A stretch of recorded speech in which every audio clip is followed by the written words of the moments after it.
next couple of weeks once we have a contract with a hauler. We're well beyond what we can do with a dumpster, and what's going to be interesting is when we do enter the beach in some areas, you're going to say, wow, there's not much out here. That's because we just picked it. We'll get down to areas at the south end and the north end that we haven't been at yet, and it's like literally a minefield of debris that looks like that.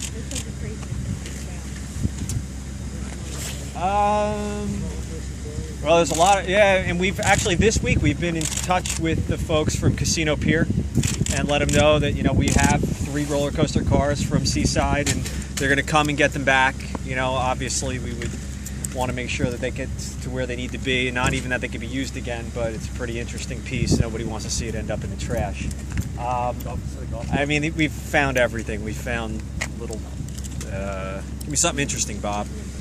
Full bottles of propane from about 20 miles south of here. Yeah, bottles of propane from a long ways away.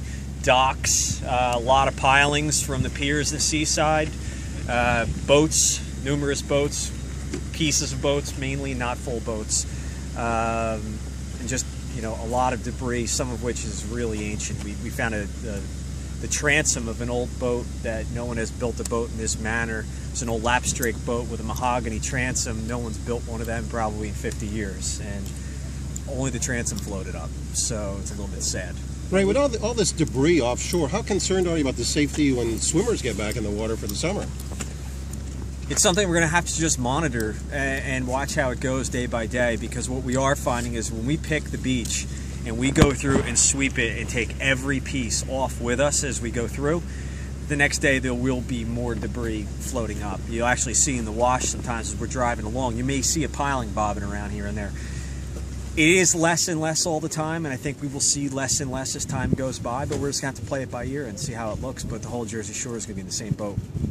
Well, especially in the summertime, it's going to be southeast wind, so everything's going to be blowing in more than usual.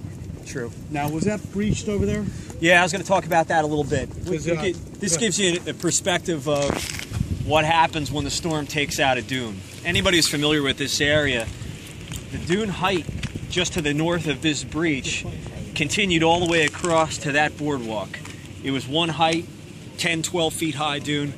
The entire dune blew through, and this area was nothing but sand that was about 2 feet deep all the way across both of these parking lots.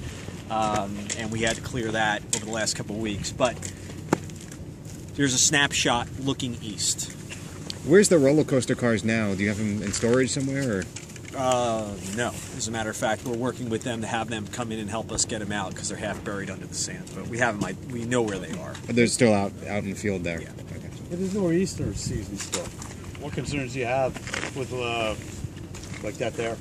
Well, you can see that there is a bump of some sand there. What we did is, mechanically rebuilding a dune is not the preferred method. You really want to do it naturally with some structures, with fencing, with the trees, with dune grass is actually the best method of all.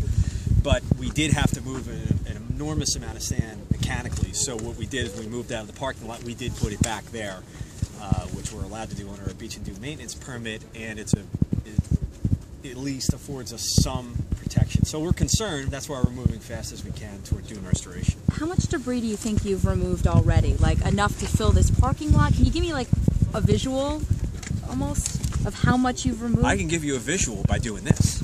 I mean, but this is just like what, in the last week? What is that? Well, you notice there's 3 or 4 different piles. We're trying to speciate the piles so it's easier to remove, so that ends up going to the correct final destination resting spot. You can't mix it.